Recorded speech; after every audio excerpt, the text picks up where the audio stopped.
I think new dealers are going to die unless there is a change in the industry. And I think that change is coming. And we're going to talk a little bit about that change today. What I think is going to happen, I think is inevitable. It has to happen because the industry need that shakeup.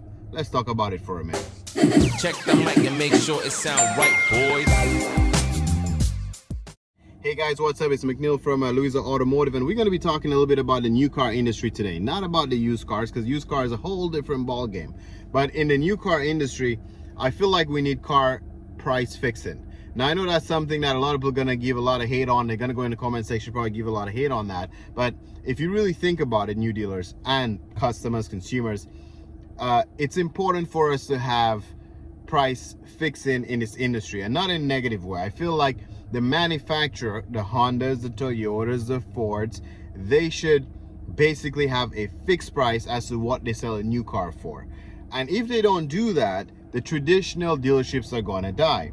And we can't have the traditional dealerships die, because who's going to service your shit? If you look at the new companies that are coming on the go, like the Teslas and the Rivians, you go online, and no matter what state you're from, no matter what province of Canada you're from, you all pay the same price for the car.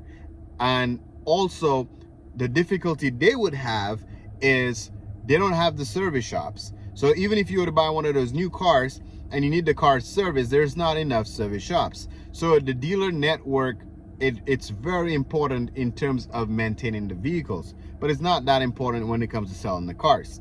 So I feel like if the manufacturers want to take control of the industry again, one of the key reasons why consumers don't like dealerships is every single time you buy a car, you feel like you're getting ripped off.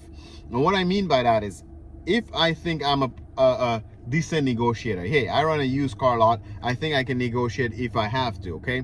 But if I am buying a car, if I'm trying to do an experiment and I want to buy a brand new Ford F-150, I can go to 5 different Ford dealerships and have the exact same trim, the exact same truck I want, and each of those dealerships is going to offer me a different price. Okay, it depends on the sales manager I meet, it depends on how strong my negotiating skills are, and it depends on a lot of factors, how desperately they want to get rid of that Ford, or how confident they can sell it based on how much supply and demand, you know, that kind of shit.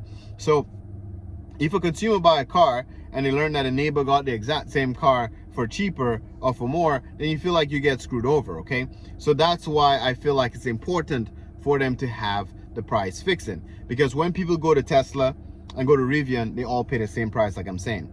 Now, if you notice right now why this is amplified, and I think this conversation is necessary, Ford is starting to look at it and say, hey, we're going to separate the business. We're going to separate the ICE vehicles from the electrical vehicles. We're going to sell the electric vehicles ourselves. That's what they're trying to do. They're trying to take away the electric vehicles from the dealers and let the dealers sell the ICE vehicles. And they're trying to transform and sell more electric vehicles than ICE vehicles. So what does that say? Eventually, if they keep selling all of the electric vehicles and they transition into be the more electric, there'll be less ICE vehicles for the dealers to sell. So those dealers are very quickly going out of business if Ford goes that route. And if Ford goes that route and Ford is successful at going that route, other manufacturers may follow. Now, why are the manufacturers like Ford thinking about it? Is because the dealers, especially American dealers, put that shit on themselves by selling cars way over MSRP. 20 grand, 30 grand, sky's the limit. Whatever price they're gonna sell over MSRP, because they can. Supply and demand cause them to do that. I mean, on the flip side, when the business is slow and they can't move inventory, sometimes they sell it below MSRP. So it will benefit the consumer in a low inventory stage when they could only sell the car at MSRP. And it will benefit the dealer in the slow markets when they equally have to sell at MSRP, because no matter where you go, it'll be at MSRP and they wouldn't have to sell it below MSRP.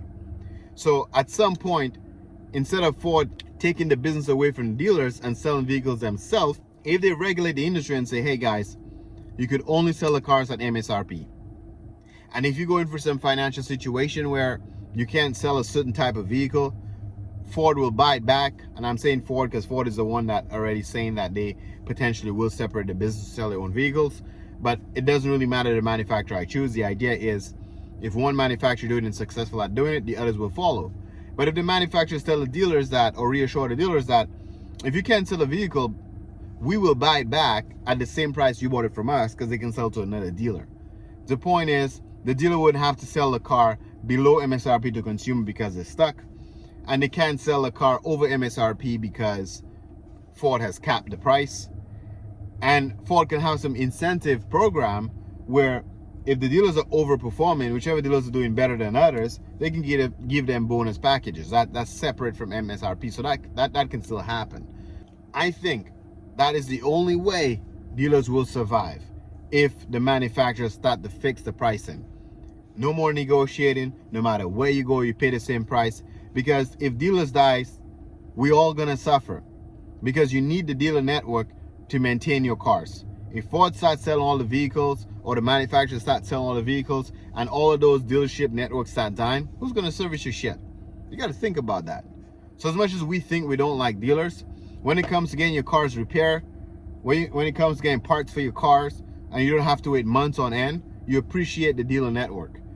No matter what state or province you're from, any manufacturer dealer you look at, there's a few of them in your neighborhood. So you can access dealerships very easily. We need that dealer network for convenience, repair, and maintenance. Not everything will be able to be a software update. What if the fucking hardware in the car needs to be replaced? You can't do that shit over the air. You need a dealer. So as much as we want to love and hate, and have that love-hate relationship with the dealers, we need the dealers. So this is just my opinion. I feel like if we do not have regulation in the automotive space when it comes to pricing, our dealer network will die. And I know we're a long way from here, but I said it here today, and we'll see what happens in the near future. But stay tuned and let's see what happens. Anyway, thanks for watching, guys. It's McNeil from Louisa Automotive. Don't forget to subscribe, like, share, and I'll catch you in the next one. Peace.